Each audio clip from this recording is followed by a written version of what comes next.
I'd like to welcome everybody to this satellite session on diversity in science, which is organized as part of the 2022 BIST conference.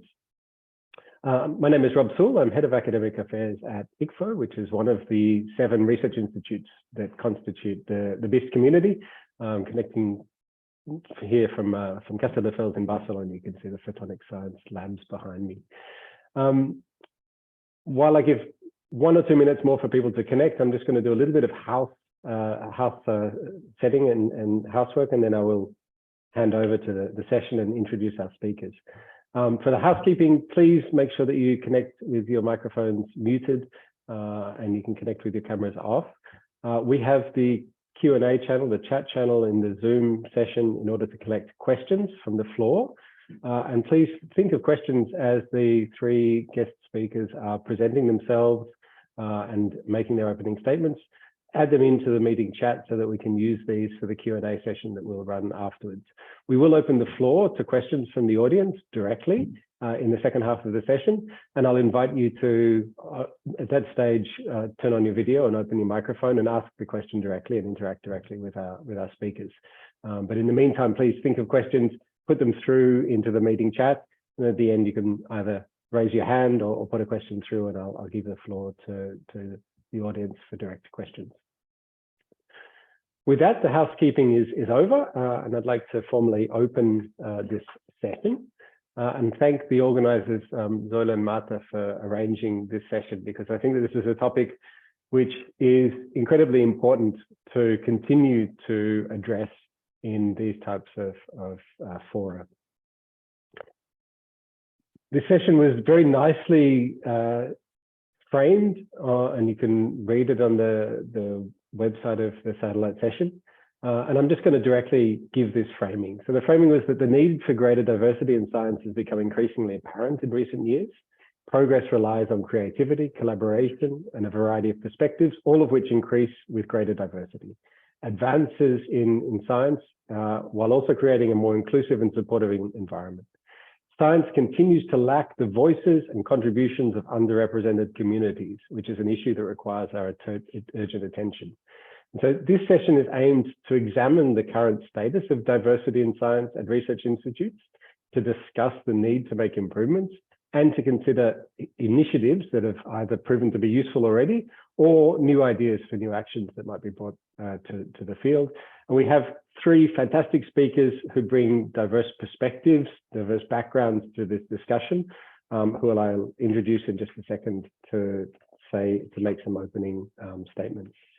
My own background here is that I'm Head of Academic Affairs at ICFO. I play an active role in trying to promote diversity and give opportunities to more people within ICFO. And I think that in all of the different institutes that constitute BIST, there's been an enormous amount of effort that has been put into trying to promote diversity, trying to raise awareness of the issues that we will discuss today. But it's also obvious that there's a lot of ongoing work that still needs to be done, and lessons that we can learn from other people and from other institutions. And so I'm very glad to have our speakers today who'll be able to contribute those lessons to us. Myself, I go back very much to lessons learned from other people. So, for example, we had a conversation with Tanya Monroe, who's the Chief Defence Scientist in Australia, who put the point very clearly earlier this year in a conversation that scientific success ought to be based around talent and passion and hard work and maybe a little bit of luck along the way. And these are things which are distributed evenly across the population. And if you look around at your colleagues and you see that the population is not evenly distributed, then perhaps there are other factors that are determining success than just those basic factors of talent and hard work and perseverance. And there's something that's fundamentally unfair about that. But there's also something that we're missing out on. We're missing out on the opportunity to work with all of those talented and passionate colleagues that are missing out on opportunities that they otherwise deserve to have had. So I think that it's very important to continue this discussion, and I'm very glad to now hand over to opening statements to our speakers. Our first speaker today is Dr. Bibiana Campos-Sejo. She is currently Editor-in-Chief of Chemical and Engineering News and Vice President of the CENN Media Group. She has a background in chemistry. She studied chemistry at the University of Santiago de Compostela and then moved to Manchester Metropolitan University in the United Kingdom to pursue her PhD. And then she moved into a publishing career, first in the UK and now in the United States, where she's played several different roles, working with the European Respiratory Society, with Chemistry World, with the Royal Society of Chemistry, and now as editor-in-chief of the CNN Chemical and Engineering News. She's won several awards for her work. She's also used her work in publishing as a vehicle for promoting diversity in various different aspects.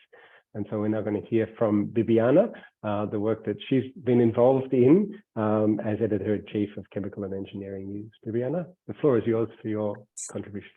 Okay, thank you for the introduction, and hello to everybody from Washington, D.C. in the United States. I have a few slides that I'm going to share with you all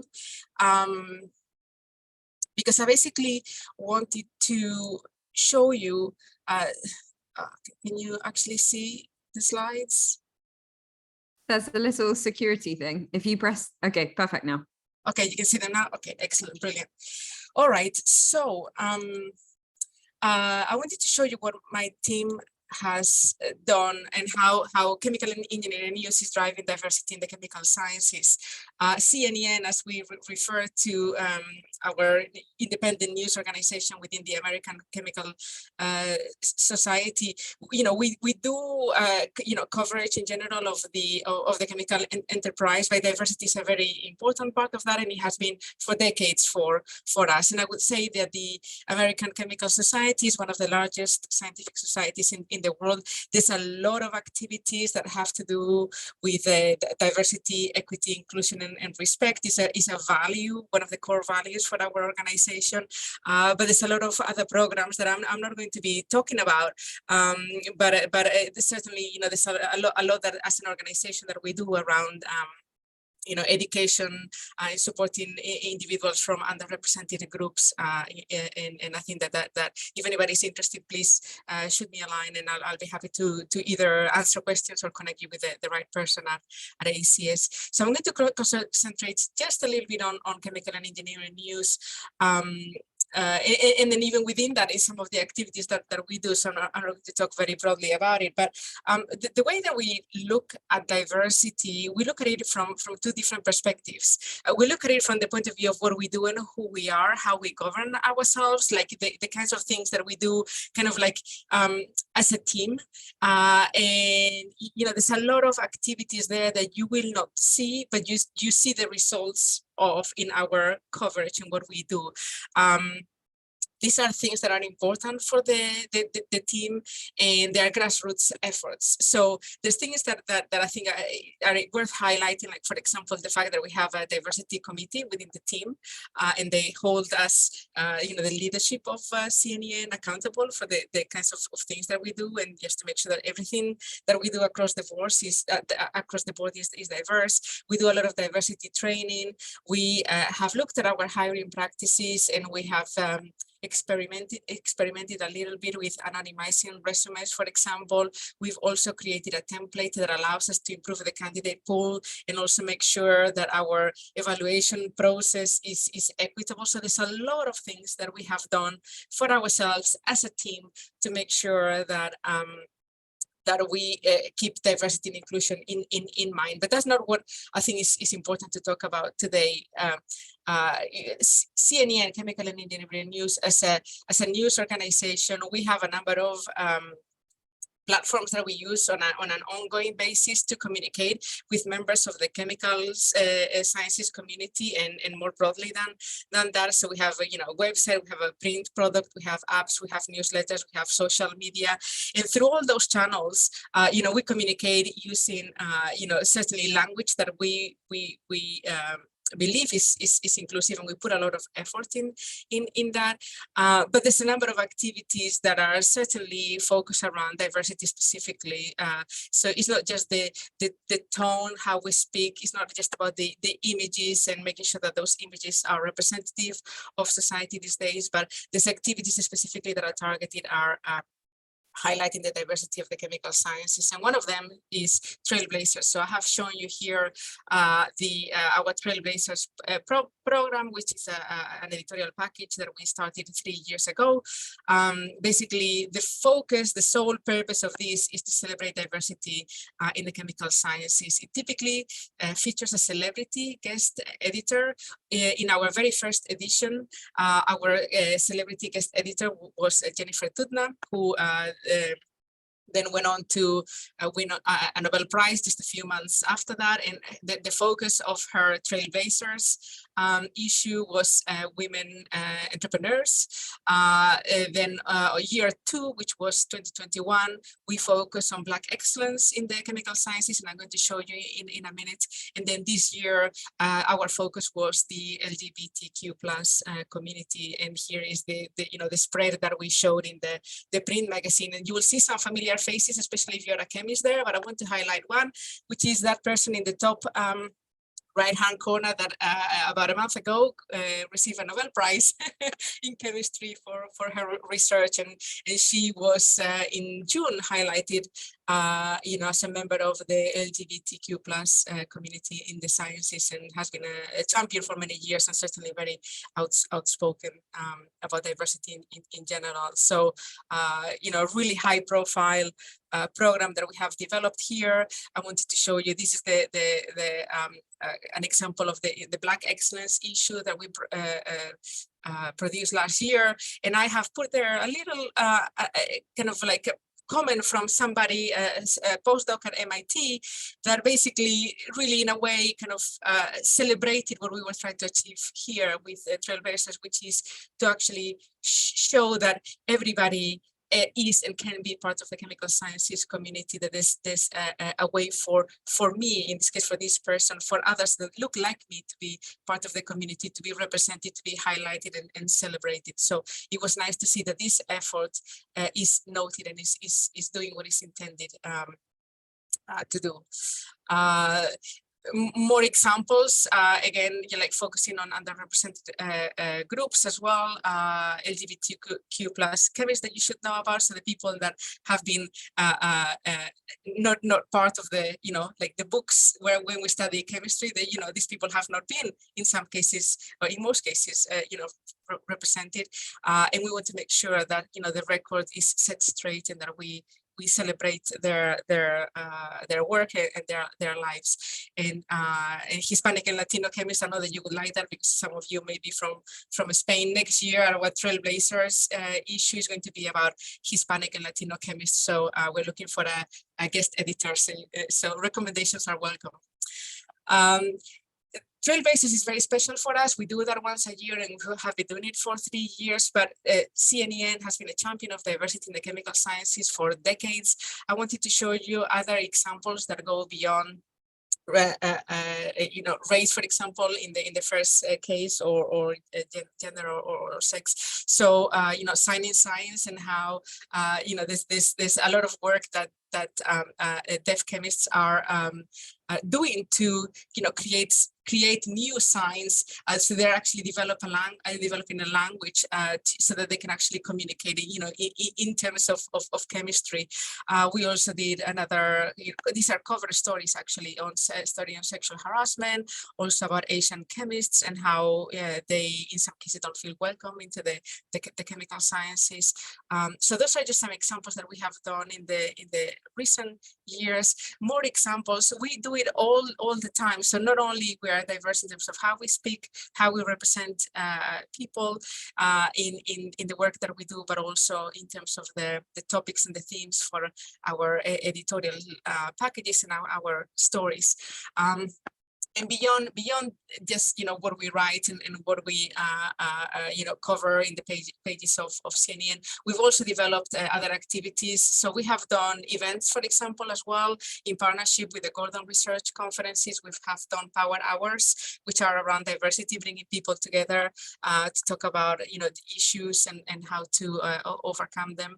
But I wanted to highlight this example as well because I think that, again, Hispanic community will celebrate the fact that we launched these Women in Chemistry Awards in Brazil and Latin America, in Brazil in 2018 and Latin America last year, to celebrate women in chemistry, and they have been really very successful. We've had hundreds of applications coming in, and again, I'm personally very proud to highlight the talent coming from the South American continent.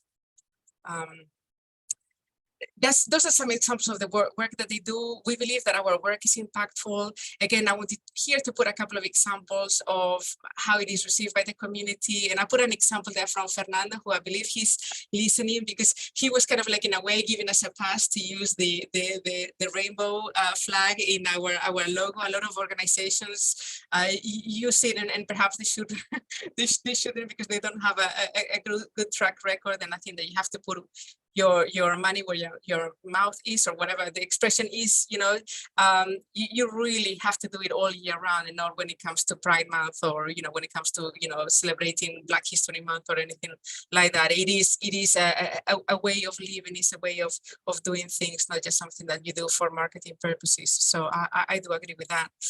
And what I would like to say as well is that I certainly, I think that certainly the members, the younger members of the chemical sciences community are welcoming our efforts in terms of our coverage and our events and awards and other activities that we do. And I think that that's certainly what we aim to do, change the diversity of the chemical sciences, make them more inclusive than they have ever been. So we will keep going. But I also wanted to say that this our peers and other organizations around us are really looking to learn and do more and learn from what is impactful. And we enter a lot of awards for our coverage in general for CNEN, but some of this work has been recognized with best DEI coverage of best series of articles, and specifically I think it's important that as a scientific organization that we are being recognized for our DEI coverage. I think that is exceptional. So in a way, it validates that the work that we are doing is certainly moving the needle within our community, but also is being appreciated by other communities that are looking to borrow and steal some of these ideas and then perhaps use with their groups as well, and hoping that they achieve the same kinds of results. So yeah, I'll stop there. Just wanted to show you some of the things that we have done. As I said, it's a snapshot. The last thing I would say is that this is the right thing to do. You don't need a business case, just do it. And the people who don't like it is because they're part of the problem. And here we are, we are ready to embrace solutions. So just do it. So that's it. That's my presentation. Thank you very much, Viviana. It's impressive, all of the things that CNN has been able to do. And thank you very much for giving us such a lovely summary of them all. A lot of food for thought within that.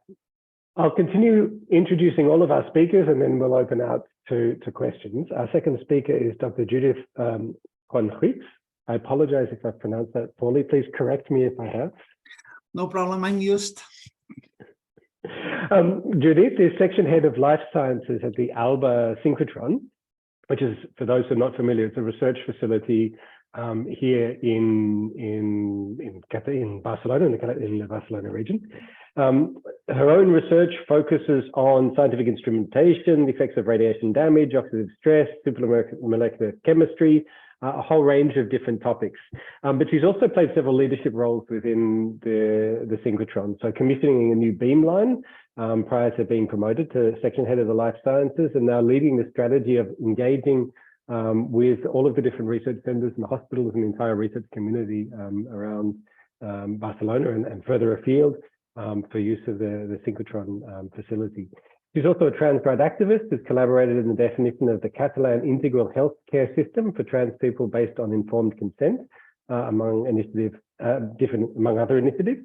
And she collaborates actively with different media, including having written a book in 2021, published called Una Dona, a woman, giving testimony of her own experiences and her own ideas about how to convert gender into a space of freedom, as well as being a proud mother of two, according to a biography on the web. Judith, the floor is yours. Please share with us your background, your experiences. Thank you very much, Rob, for this kind introduction. Not much to add. So I'm going to share the my presentation, my screen with the presentation. I must say that actually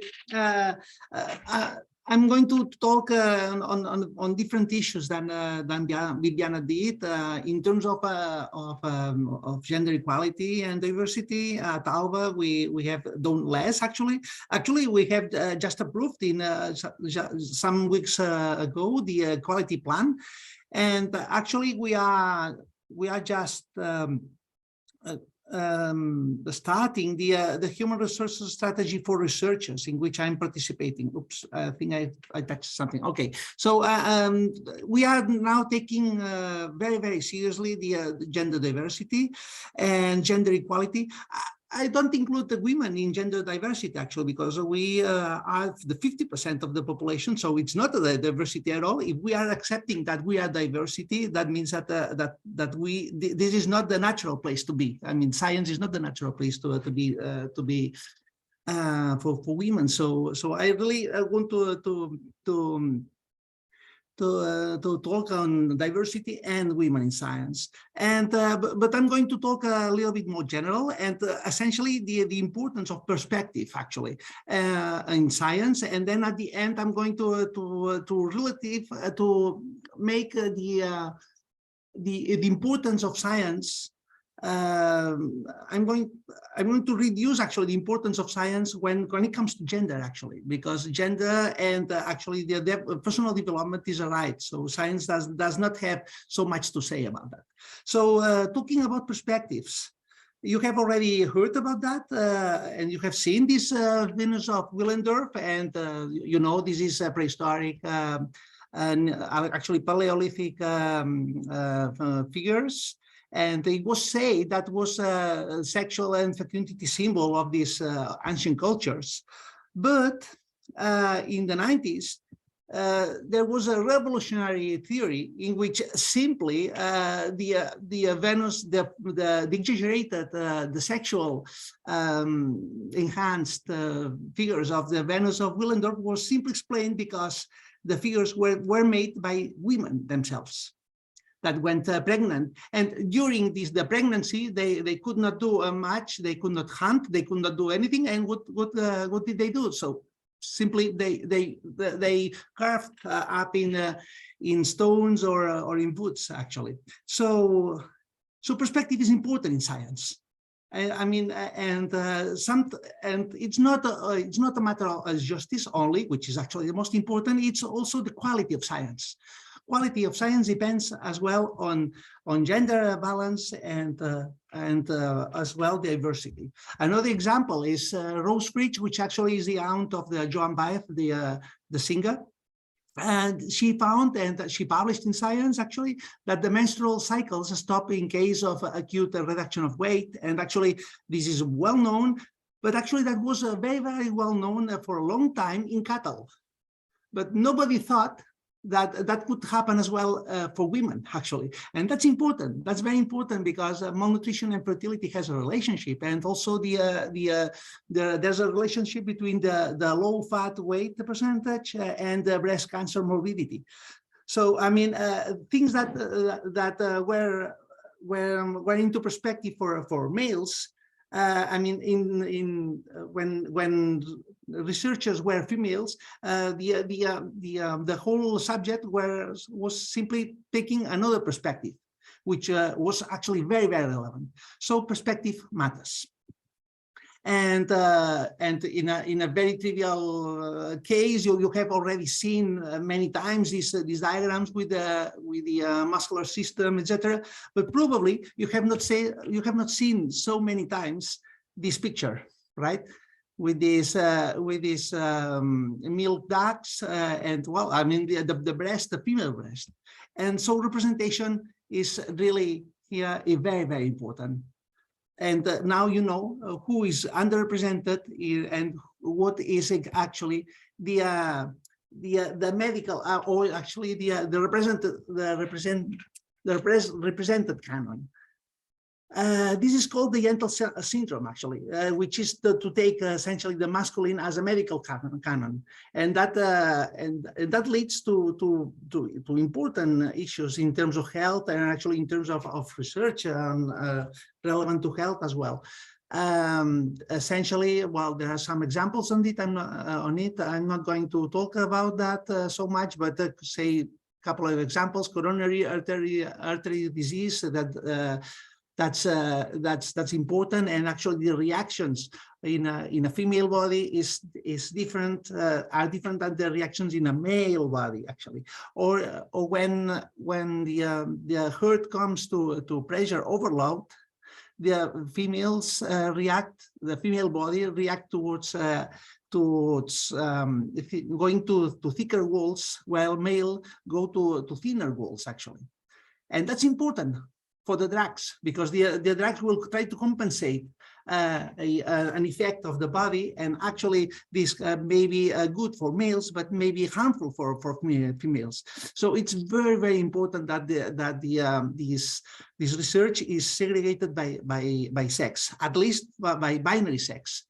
Then comes the people which don't follow the binary canon, and that things are even the effects are even more acute. In terms of women in STEM, actually, the evolution is positive. Actually, we are going in the right path. I'm not going to present here the results. These are well known, and you have here the source as well. In terms of, I should remove this one. Okay. In terms of evolution of diversity, is going as well, quite well. In terms of gender equality, the percentage of women has been increasing between 1999, 2008, and 2019, as well underrepresented minorities in terms of ethnicity, race, and disability status. So everything goes okay, but still there's a lot of things to do here. There was a very interesting study published in Proceedings of National American Society in 2020 that compared actually 13 fields across 83 countries, the papers from 1955 and 2010. And you see here the evolution. The evolution is very, very positive, actually. But still, only right now, at least in 2010, only the 35% of the authors are female. So it's not equality, but it's going better and better. So there's a positive message, but also there are difficulties. Essentially, the most important difficulty is actually longevity. The male authors published similar percentage of papers per year, but they have a longer career, and actually this is this is very, very clear for when we see the dropout rate, when the people are abandoning the research career, and we see that after 5 to 10 academic years, the most of the women, or many women actually, simply drop their scientific careers. And of course, this relates to the maternity, of course, because the charge on the maternity, on the care of the kids, it relies essentially on women still. So actually, for those that live in Barcelona, I would recommend this publication, Women and Science in Barcelona, which was actually published by the Barcelona Council in February this year. And essentially, this is a scan of the thoughts of women, of researchers, women researchers that simply share their thoughts. I'm not going to go through these different points, but you may identify many of them. So let me change the subject, and let me put here a sentence which you may agree or not. Actually, this is the sentence that is quite controversial, which is essentially the idea that science can make definitive conclusions about a person's sex or gender is fundamentally flawed. And this is clearly a strong statement, and actually is quite queer, but you would be surprised who said that. The editorial of Nature, right? Editorial of Nature is saying, look, science has a limited capability of making definitive conclusions about person's sex or gender. Essentially implying that sex and gender, not only gender, but also sex, is a quite complex thing to study. And in this sense, I want to really warn about the how to say, about the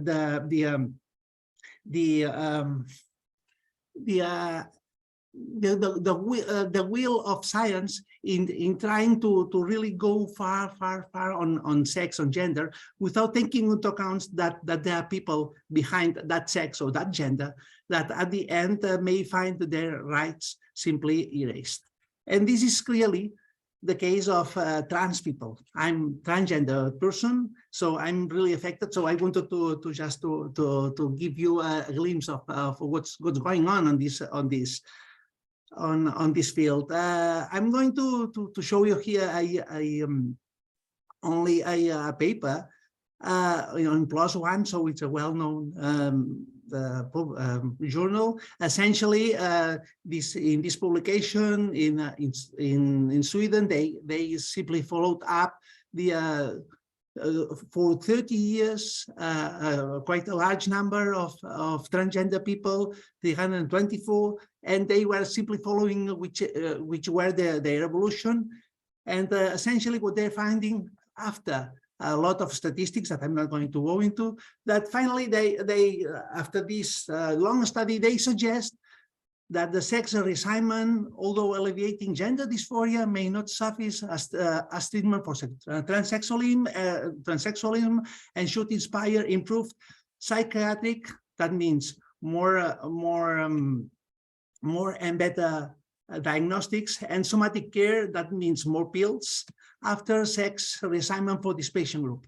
So the treatment that these people have suffered, they need more and more and more, without taking into account the hidden variables. Actually, it's clear that if the trans people are losing their families, are losing their jobs, are losing their kids, they are losing their life, essentially they are going to be more depressed, they are going to be more, of course, have dire times. So at the end, they will find these mental issues, actually. Of course, who could not do that? To understand the effect of the hidden variables, I would put here the Jean-Jacques Rousseau. You know that Jean-Jacques Rousseau is a well-known philosopher, and actually it is.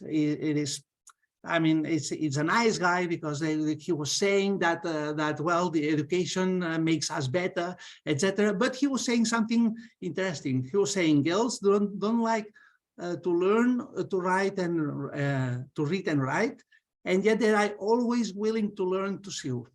Of course, because their lives were depending on whether they could sew or not. It was not important for them to survive, to read and write. Of course, the thing that happened to these girls in the 18th century is what is happening for some gender diversity groups already right now in our societies. So the effect of gender of hidden variables has to be taken into account.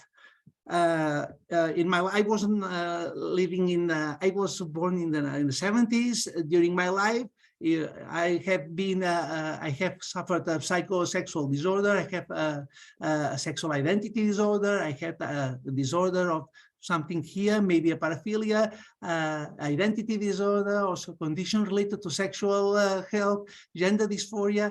You know, so many names that at the end that then mean essentially nothing. And actually, every time you change the name, you are implying that the previous name was not good, was false. So that means that there's a problem in really going to an explanation of the of the person as he or she is, and not taking into account the global environment, the circumstances that this person has. I'm going to skip that one. Essentially, what I was going to say is that although there's a science, there are models for science, and you may treat gender scientifically, at the end, what happens is that reality escapes the theory. This science never predicted the mere existence of non-binary people. They never predicted that trans women could choose the different genitalities. Trans people could have a different sexual orientation or different hormonal processes, or even the will of trans men to give birth. So they did not foresee anything of these facts that are now existing. So people is right, but science, when it comes to gender, usually is not. So when it comes to rights, science should never have the final say. First come the rights, and then comes the gender, then comes the science. So this is a warning for a scientist, saying, look, don't cross the fundamental rights, because then you are not doing science. You are simply reproducing paradigms that at the end will be false, because reality, gender, will be more complex than your simple model. And with that, I think I'm stopping here. Thank you very much. Thank you, Judith, very much for sharing this with us. I think you very eloquently expressed why diversity matters in science, even at the most fundamental level, and then the potential impact that has on people in many different respects. And I thank you for sharing that. So we then have a third speaker, and I will introduce her, and then I'll open the floor, of course, to questions from everybody. So our third speaker is Dr. Jess Wade. Jess is currently a research fellow at Imperial College London, where she specializes in material science, chiral materials and circular polarization.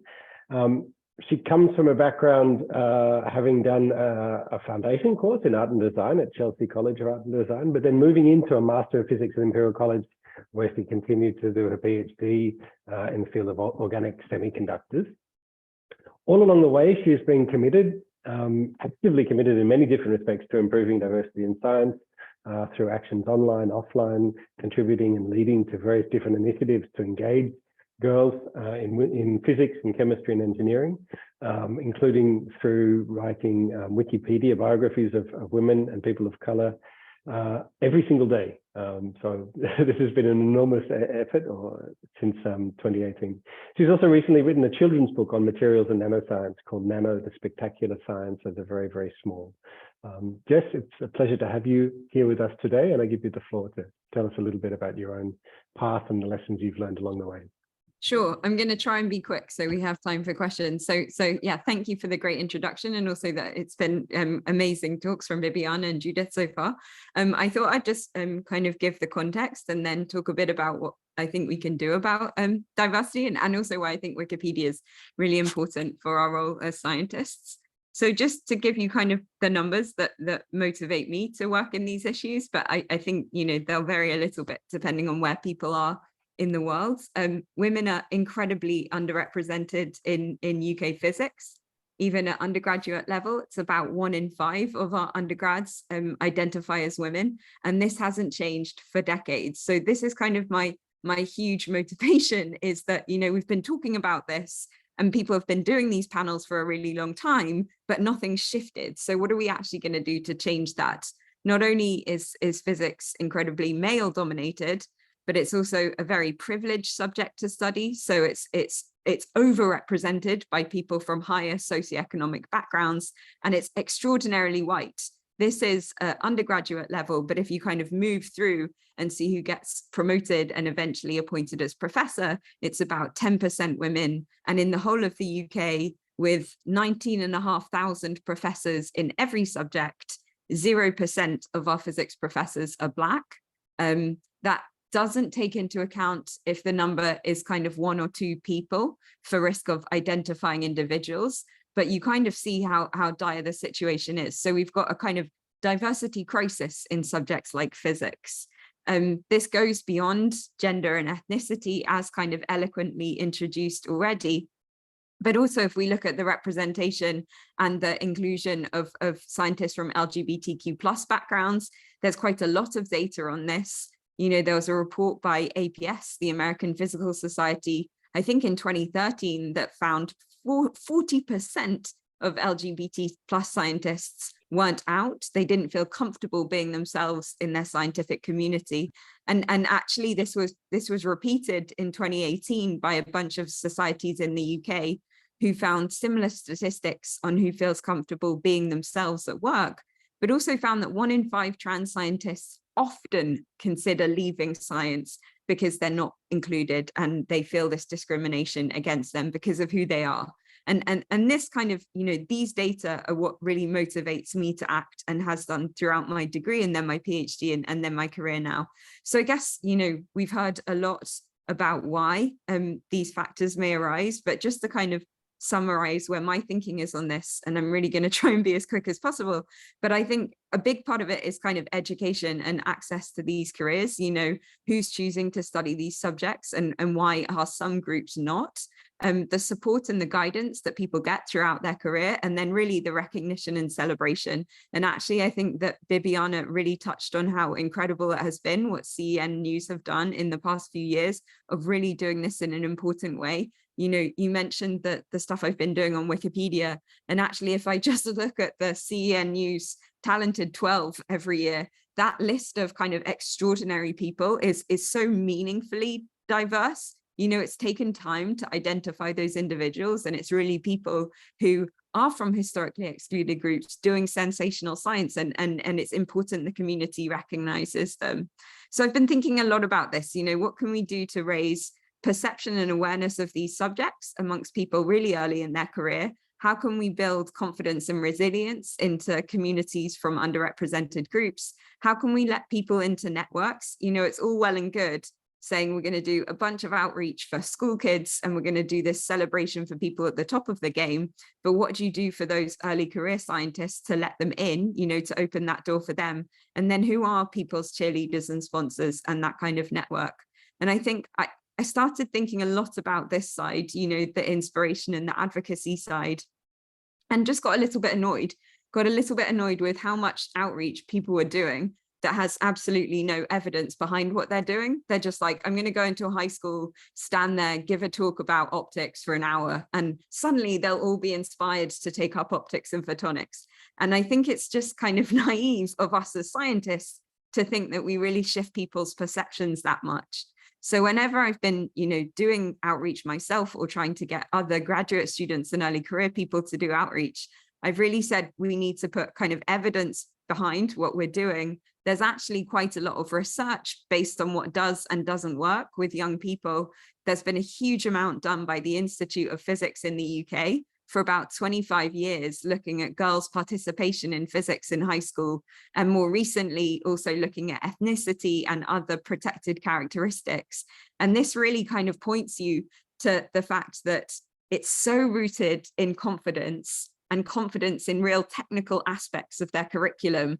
You know, we've got to tackle stereotypes in society. We've got to work on that stereotyping across the entire school. It's never just happening within the science department, but also we have to think about ways we can provide young people with the technical skills they need to do this.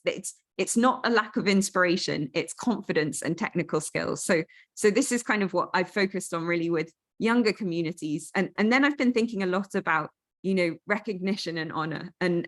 And part of that, yes, is the kind of project I've done on Wikipedia. And a big aspect of why I think Wikipedia is a really important platform for us to do this kind of storytelling on is because it's used by pretty much everyone in society. So it's used obviously by kind of parents and teachers and children. It's also what drives home assistants. So if you've ever asked a question to a home assistant of you know, what's Lenz's law or some fundamental other biological thing, they go to Wikipedia to find that answer. So you've got pretty much everyone in the general public. The home assistants they're asking questions to. You've got teachers and university lecturers, you have policymakers, you have journalists, and actually, fascinatingly also, you have scientists. There's a really interesting scientific study that looks at how if a topic is on Wikipedia, it's more likely to come up in scientific literature than topics that aren't on Wikipedia. This is what I always try and motivate academics with. I say, you know, if your papers are cited on Wikipedia, they'll be cited more often. But also if your topic is on Wikipedia, people will be able to access that.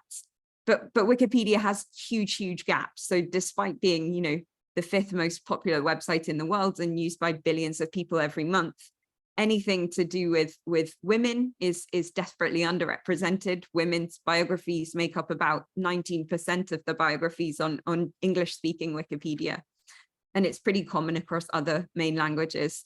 Also, other historically excluded groups are really underrepresented, and anything to do with science changes so quickly that almost immediately it goes out of date, you know, especially around climate, or, you know, the pandemic was a huge example of this.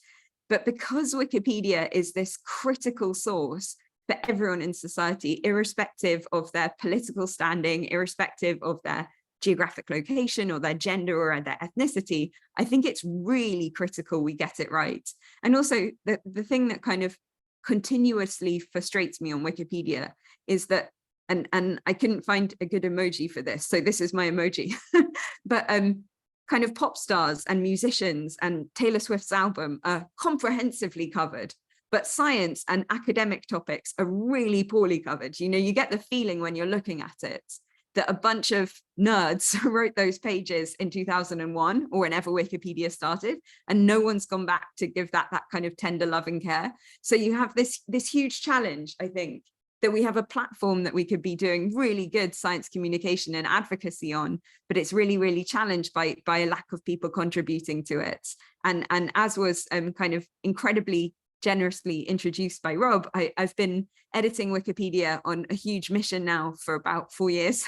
I edit it every single day, actually, and I write the biographies of women scientists and scientists of color.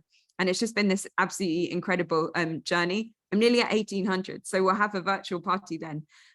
But Wikipedia gives you this chance to kind of give recognition to people, but also raise awareness and access to science that people wouldn't have been able to get to before, and kind of fight misinformation. So I think it's a really important platform. And if anyone's listening and wanting to do something, you know, low tech but high impact with their research groups or their schools, then I'm happy to help. The other big areas that I've really been thinking about is who we honor with awards. I spent one of the kind of depressing lockdown weekends counting who had won big medals and prizes. This was for UK physics. So these were the big kind of most prestigious medals from the Institute of Physics, the gold and the silver medals. And these were looking at the gender breakdown and also the ethnicity, and kind of almost all of their prizes go to white men. I mean, it was kind of shocking when I collected these data that so many went to white physicists. We actually have a pretty good representation of physicists of color in leadership positions in the UK. Not Black physicists, but kind of Asian physicists are quite well represented, but never recognized with our awards and honors. And at the time that I collected these data, the Institute of Physics in about 1,000 prizes had never awarded a prize to a Black physicist. And so, you know, I started writing applications for prizes as quickly as I could. And it's extraordinary what you can do. You know, you just sit down on an afternoon and you write a citation for someone for an award. You have to check in with them first and say, you know, have you been nominated before? And every single time I've done that, someone says, no one's done this before. You know, no one's thought to do this. Not my department aren't doing this. No one's done this. And you can change it. Like, you have so much power to be that person who makes that change, like a fellowship of ACS or the Royal Society of Chemistry, or an award citation, or when you see that email saying, who do you recommend for the talented 12, saying this is someone that I could really advocate for, that's huge. The other thing that I've been working on a little bit was with SPIE, so over the Photonics and Optics International Society. Over the lockdown, we hosted a series of online webinars interviewing. I interviewed fantastic women in optics. They're all on the SPIE platform, but they spoke first about their research, so it was a really technical presentation, and then about their work in kind of advocacy on community building. So you had that kind of whole picture side of who these people were. And I think for early career researchers in the audience to hear from a research leader who's at the top of their game scientifically, but also says, this is something that's important to me, your experiences and opinions are important to me, was so critical. SPIE at all of their conferences have these kind of diversity lounges where people can go and network, and there's a Black in Physics theme, there's a LGBTQ plus in optics and photonics theme, and it works really nicely. They've actually got sponsorship now for their Women in Optics planner and this kind of event from companies. So I think, when things feel intimidatingly larger challenge to take on, going to a company and saying, will you pay for all of these to be made, or will you pay for this reception, is a really good thing to do, because it means that it's impactful and meaningful. And I'm really proud of the work that we've been doing with SPIE. As I mentioned, and I've kind of got, okay, I'm going to go really quickly, two more things that I think are critical. I think the support we give early career people is massively important. Who's choosing post-degree to stay for a PhD, or post-PhD, who's getting access to a research career, who's being mentored and guided. I wrote to Imperial over the summer and got about £15,000 to run a summer school for Black physicists and engineers.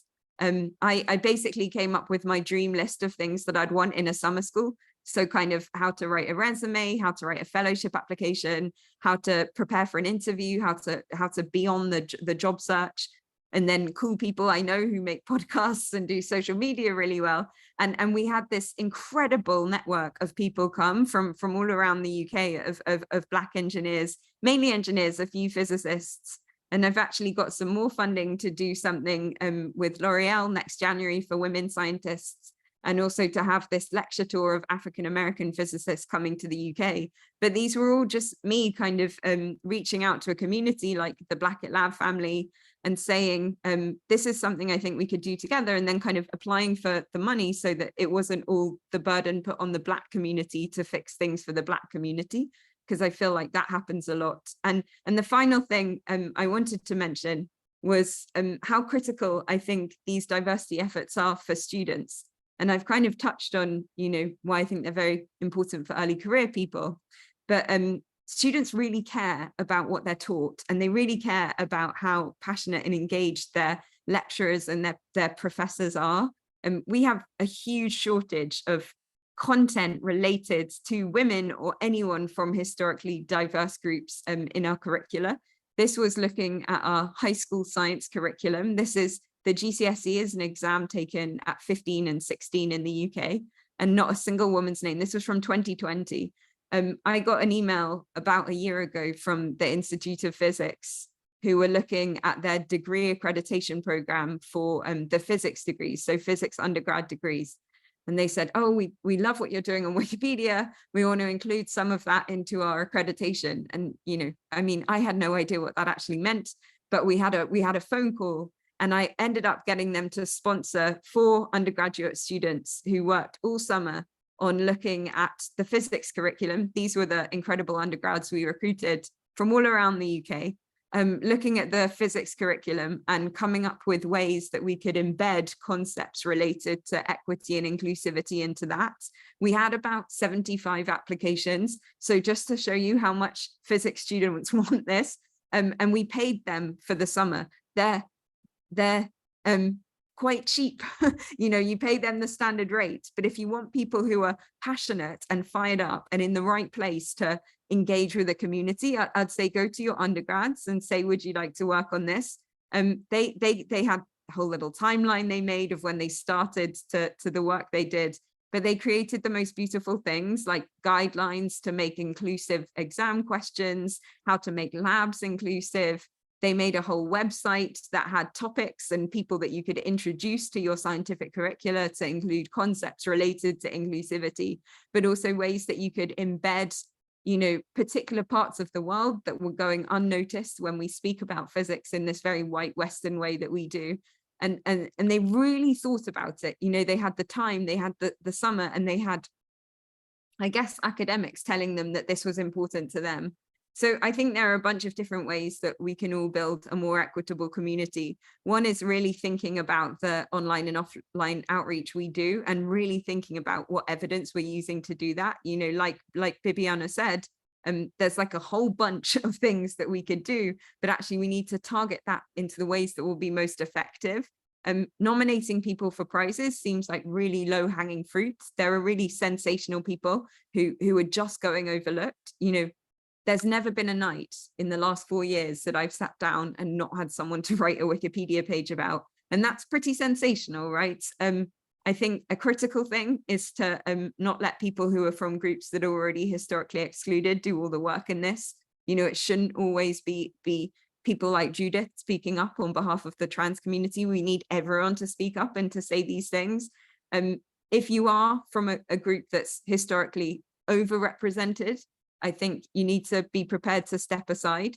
You know, if you look at a conference schedule and everyone on a panel is a white guy, or if you look at who's been invited to give a plenary and they're all from Ivy League universities, we really need to think critically about whether that's okay or not. Call things out when they're not right. And you know, especially for early career people in the audience, to look around and to think about the resource and support you get, and critically appraise whether other people are getting that too, and whether you can help other people kind of rise up and find their own voice. So yeah, that's pretty much everything I wanted to say. I said I wouldn't say anything, but I ended up saying so much.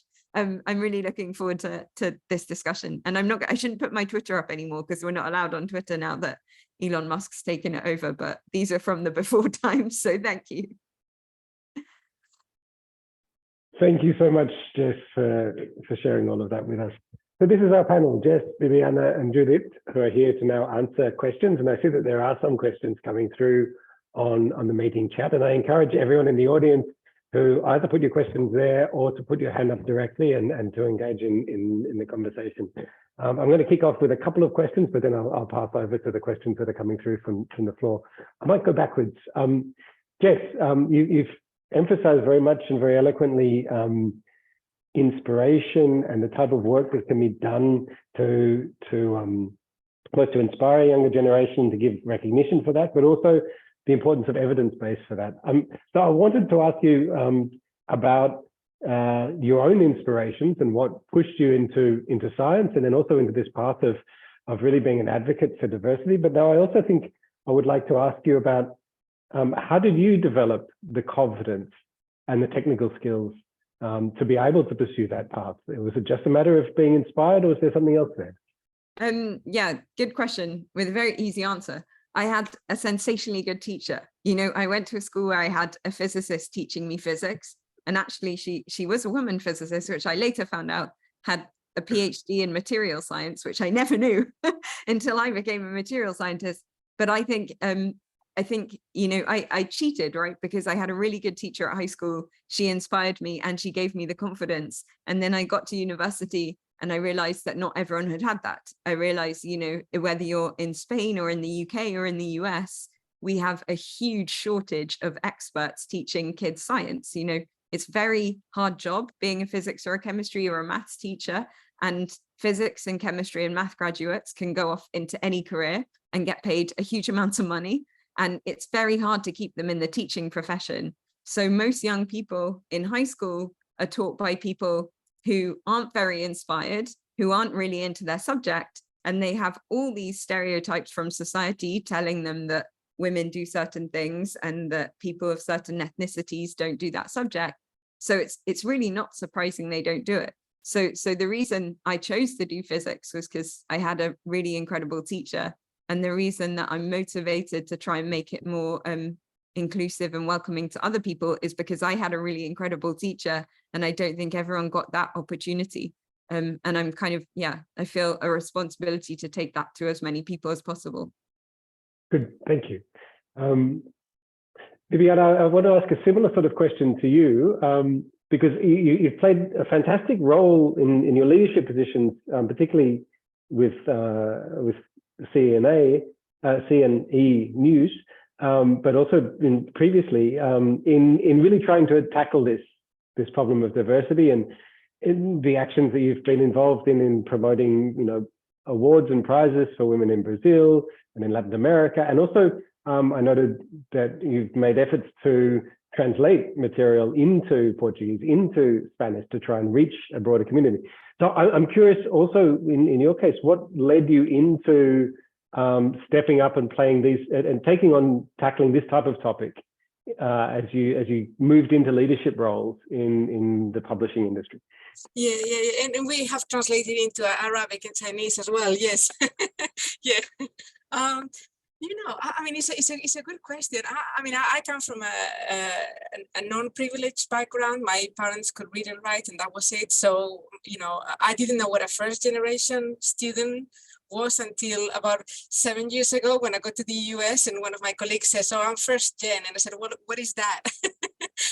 So, I have no idea. I don't, didn't understand the educational system or anything like that. So my life has been, I've been very fortunate, but I've also been, I guess, that in a way, perhaps brave or not risk averse, to just go for it. And, because I have lived now more than half of my life away from my native country. I'm an immigrant. I was in the UK for 17 years, and I have been now in the US for 8 years. So, to me, it is the right thing to do, as I said before, I'm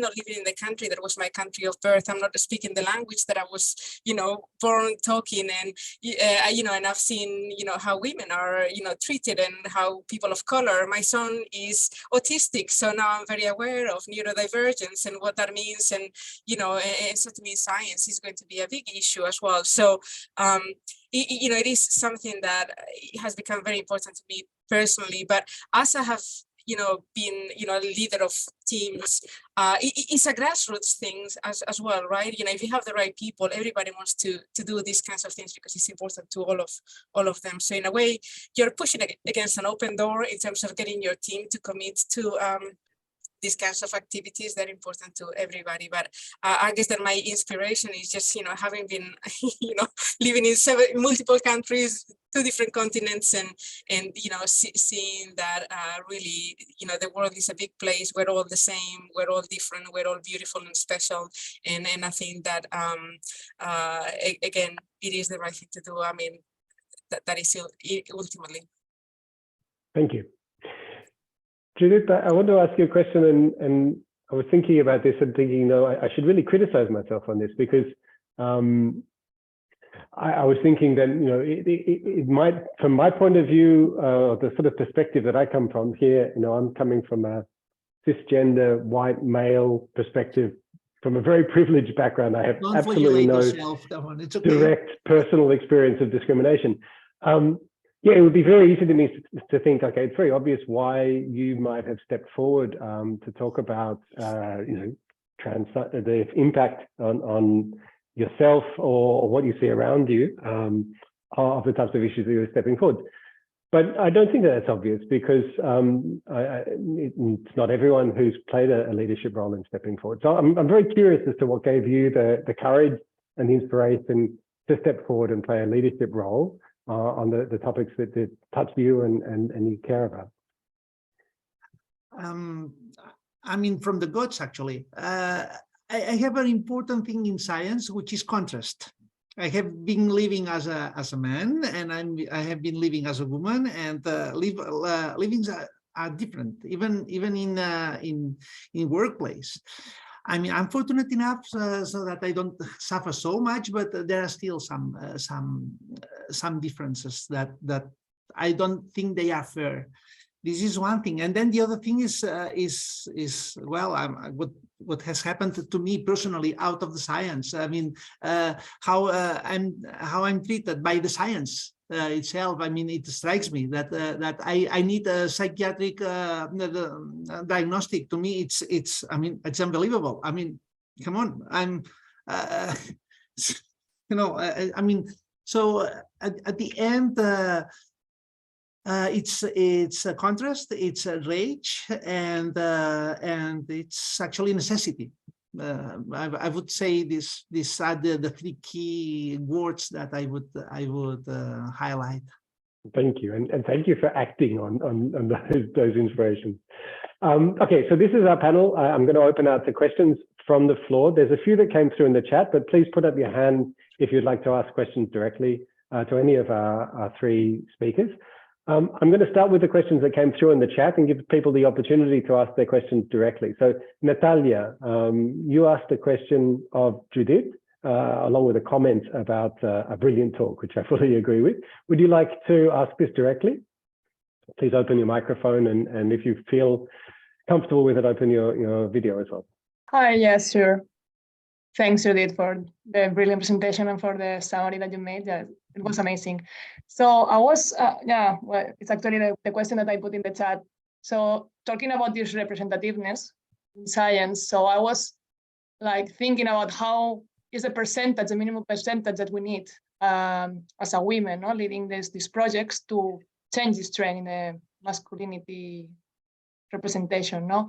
Because, I mean, we can think about 50%, but I don't think this is flexible now. So I don't know, maybe 30%. I don't know. What do you think about that? Actually, legally, according to the new law of science approved earlier this year, is 40%. So it's 40% minimum men or women in every position.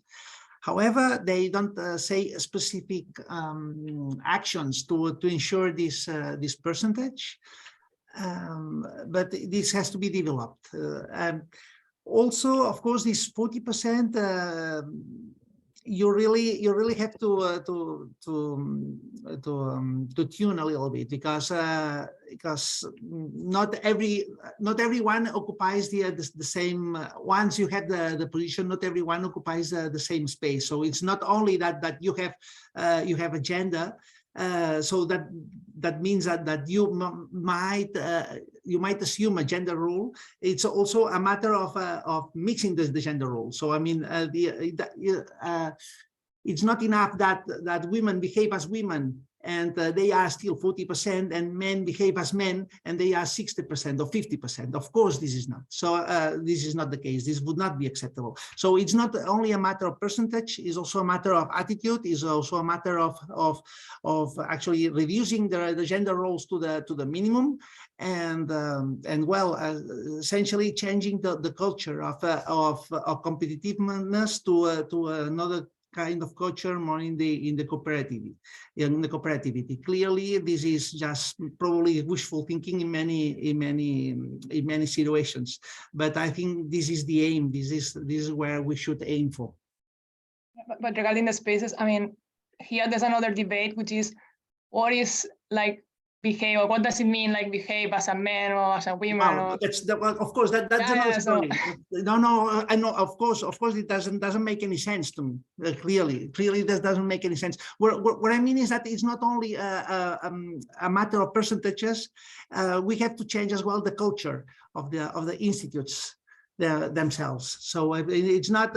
I mean, according to the study published earlier this year by the Barcelona Council, some ambients are felt as aggressive in comparison with what the female researchers would establish. Whether this is related to gender roles or not, that's of course that's another story, and I won't really want to enter into. But what I'm saying is that it's not only a matter of percentages. Percentages legally is 40%, but it's also a matter of changing the culture in the institutes themselves. Yeah, totally agree. Thank you. Thank you. Can I jump in? Sure. Yes. I think I think the 40% numbers level is really interesting in physics, because astrophysics is the discipline of physics that has the most women in. And that's certainly the one, if you look kind of globally, that has the biggest numbers of people speaking up. You know, it's where people find they have that kind of connectivity and they find their voice and they feel like they can call things out. You know, if you see all the reports of sexual harassment within astrophysics, I don't necessarily think astro is more prevalent than other areas of physics. It's just that there are enough women there for people's voices to be heard and for them to find allies and feel they can speak. Yeah, I think famously, and we were talking about how Bibiana can see Obama's office from her office. Obama's White House had very few women in the policy team when he started, and there was some kind of process by which people would amplify women's ideas so that they were heard within meetings. There was kind of collective considered action, because if you're below a certain percentage, every time you speak, your voice sounds different to everyone else there, and very quickly your ideas get spoken over or regurgitated as a man's idea. So I think it's interesting that Spain has kind of settled on 40%, because I do think that in astro, you definitely see they're at like 35%, and there people get called out, and people get called out because you have that community around you to say, you know, I'm with you and I'll stand with you, and you don't have that in other fields. So it does seem to be that there is a kind of magic level. Let me add on that. Actually, the percentage of women in research centers in Spain is about 26%. Actually, this is the percentage of the Alba Synchrotron, my institution, and actually it falls in the mean. 30-35%. It looks like being the threshold in which women are really heard. So I fully agree with you, Jess. I have another question. It's from Luisa, who tells me that she doesn't have a microphone, so I'm going to ask it. And I might actually direct it to you, Bibiana, although I think the question came up, in fact, in your presentation, Judith. But it touches, I guess, on many different people. And Bibiana, you touched on your experience here as well. So the question from Luisa was, is there any real action for avoiding that maternity can affect the career development as scientists? I guess there's multiple different dimensions to this, but the question was particularly highlighting publication rates and metrics which lead to future success, which might be impacted by taking leave for maternity, or the impact of having to look after children, or whatever else it might be. Perhaps you could comment on that, either from your own experience or also from what you've learned from working with the journal and the society. Yeah, and actually not long ago we published a story about somebody, I think it was in the UK, who were trialing some kind of like a maternity cover where you get like a postdoc to continue on your project, while you are on parental leave, right? Which I think is a really interesting prospect. I think it's in the UK, where they have one person that is actually I think like looking after 2 or 3 projects of people within that institution that are doing parental leave. They have to be experts in that area, or at least have some knowledge. And then of course you have other people that they're looking after as well. But that was an interesting concept, where for about 6 months, 9 months, or a year, or however long people decide to take, they have somebody that is still continuing to do some of the work that they left behind. Now that a lot of people might not feel comfortable doing that, but at least it means that your work is continuing while you are taking that leave. But other than that, I haven't seen anything more, creative or specific than that. I think that women just keep taking the hit, and what we're seeing now is more, men sharing some of that time, right? Where, if you have like this standard, or like a binary couple, maybe, or actually not even necessarily that, but one of the parents will take 6 months, and then the other parent will take another 6 months, and they take responsibility over that period. But other than that, nothing more creative than that I have seen. I don't know if it was Cancer Research UK because I went to speak to them once. They have a funding model which is more to fund teams rather than fund individuals. So you fund a team of people within an institution working on a project so that the project continues, and then people might take out time for caring responsibilities or whatever, but the team still goes on. And I think that works quite well. And the other thing, I think, also just having nurseries on campus. I grew up, my mum is a psychiatrist, and she was an academic psychiatrist when I was little. And I grew up in the nursery of UCL. And then now at Imperial, there's a nursery on campus here. And I think, to make sure that people early in their career have access to that, and that it's not just for professors, I think probably that's a kind of critical thing. But yeah, just little things like that. And also, I'm sure ACS do this, but having funding available for people to be able to get childcare, or to bring their children to conferences, or to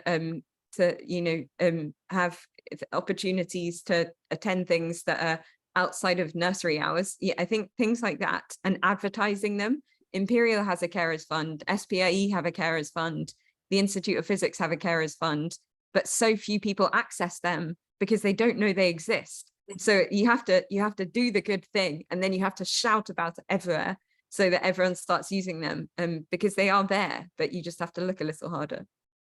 Thank you. Fernando, I'm going to jump the order here because Fernando put in a link following up just on this discussion. Fernando, would you like to share this with everyone? No, it's okay. It was just, it was actually an article at CNN, and I thought maybe it was the one that Bibi was mentioning, because she most certainly had read it, because it was from the beginning of the pandemic, and it covered some strategies to actually try to solve the parity problems in universities. But I just wanted to maybe add the link for, if people were interested in reading a little bit more about this. But I think, like Jess just said, it's, Cancer Research UK and other institutions also have similar programs. The problem is always they're very much unknown. So it's good to promote them as much as possible and as much as we can. Great, thank you, Fernando, for sharing that. Bulatova, you had a question as well as a couple of comments in the chat. Would you like to ask your question?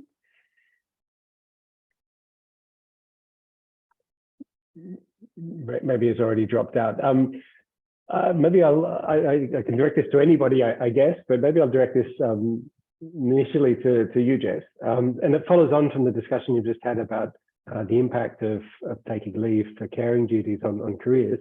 And so the question is twofold. Any ideas about how the problem of inclusion of mothers in the workforce can be solved, which we just addressed? And then secondly, any advice to a young scientist mother who's searching for her first job after the PhD? So this might be a difficult one to grapple with, but has anyone got suggestions for a person in that position? There are fellowships in the UK, and I think they should be rolled out more and internationally, which are kind of returnships. So they're fellowships that you get specifically after taking time out. They have a kind of phased return to work. So there's, library days at the beginning, and then there's like a flexible model, like a part-time model. And you go into a group who are kind of getting co-funding from both, the PI would give, I guess, part of the salary, but also it comes from this organization that are supporting this. Obviously, it's small numbers of women who can do it. It's something called small numbers of people who can do it. It's called the Daphne Jackson Trust. But I think that kind of flexible returnship is a really good idea. Again, they need to be advertised. We also have the Royal Society have Dorothy Hodgkin fellowships. So actually, Judith had that newspaper article on the final slide about British housewife wins Nobel Prize. That was Dorothy Hodgkin. And the Dorothy Hodgkin Fellowship, sensational crystallographer who gave us all of these beautiful structures of very important biomolecules. But the Dorothy Hodgkin Fellowship at the Royal Society is for part-time work or flexible working. And it's a really prestigious, super high funded fellowship, but it lets you work in a flexible way while you phase back in, or if you've got caring responsibilities. So I think more of that, advocating for more of that, and also recognizing, I think, and probably the pandemic has taught us this as well, that flexible working works for everyone. it's not just the women, it's not just mothers, it's working better for everyone who might have a caring responsibility, or just everyone in general for their mental health, irrespective of whatever definition your psychiatrist gives you, Judith, of whatever condition it is. But I do think, we need to encourage this, and we need to talk about it more often. And the one thing I would say is it's not only people who have children, but also, the pandemic is going to have an impact on lots of people's resumes. It's not just, time taken out for maternity leave, but access to labs was obviously stopped for about a year in most countries, differing depending on the size of your group. Professors with huge, well-endowed labs could get people back in a lot quicker than early career people from historically excluded groups. So I do think we need to really think about that access part, and the impact the pandemic's had. And something I'd like to see organizations do is to have a kind of statement that you can put on applications to say how the pandemic actually impacted your science. If you're applying for an award, how did 2020, 2021 impact your ability to do research or get your lab set up? Even just ordering pieces of equipment or molecules or substrates has taken about 4 times as long now to conventional times. And if you're early in your career, that's huge. So I think we need that statement on caring responsibilities, but also really care to be taken on the impact of COVID, the ongoing pandemic. And yeah, just simple things like having returnships can be really impactful and show how much people care. Thank you. We have about a few minutes left on this discussion, so I need to wrap it up. And I'd like to ask each of you to perhaps give one piece of advice. And I'm not fully sure how to phrase this, because I think we've seen from the discussion that tackling diversity, it's very multifaceted. There's an intersection of various different aspects that are at play here. It's not just about gender, it's not just about ethnicity, it's about many, many, many different things. It's also a place where there's a very big role for cooperation through international societies, through publishers and journals, through organizations like BIST. It's something that can be acted on an individual level, or perhaps also at an institutional level. There's also very big challenges, and it's difficult to see sometimes change that happens at a very slow pace. So maybe I'd like to ask your advice on, if you could think of it, one action that we could take home with us that you think that we could implement in the next year, say, that you feel would have the most impact in trying to shift slightly in a better direction, in whichever aspect you think is most important. So something that a person like myself or our audience here could take away with us and say, okay, if I'm going to do one thing, this is the thing I should do. Would anyone like to share a piece of advice before we go? We can go back in order. Bibiana? I don't know. That's really hard. I think that what would really help is speaking up. Sometimes people are so exhausted and so tired, and I think the pandemic has been so detrimental for most of us that it's very difficult to be consistent. But when you see microaggressions and and injustices, that you speak up every time. And I think that like being consistent and just not letting the bad people get away with it, if that makes sense. I think that would be what I would certainly, from a personal perspective, I would hope that I can, over the next year, continue to do so. Thank you, Viviana. Judith, do you have one action that you would recommend? I mean, probably it's not the strongest action, but is quite simple to implement, which is visibility, actually. Only knowing that others are not heterosexual, others are not cisgender, others have other religions, others have different lives than those expected. It's important. In this sense, changing the forms, the filling forms, asking for the pronouns, for instance. I mean, this may seem very, very silly for cisgender people, but if I'm as a transgender person, if I see in a form that is asking me for the pronouns, that that says something. Or also roll-ons on women of women researchers, for instance. You know, these are not really important. These are not going to change a lot, but you know, it's the little drop that falls again and again and again, and it doesn't cost much, and well, it's a good start.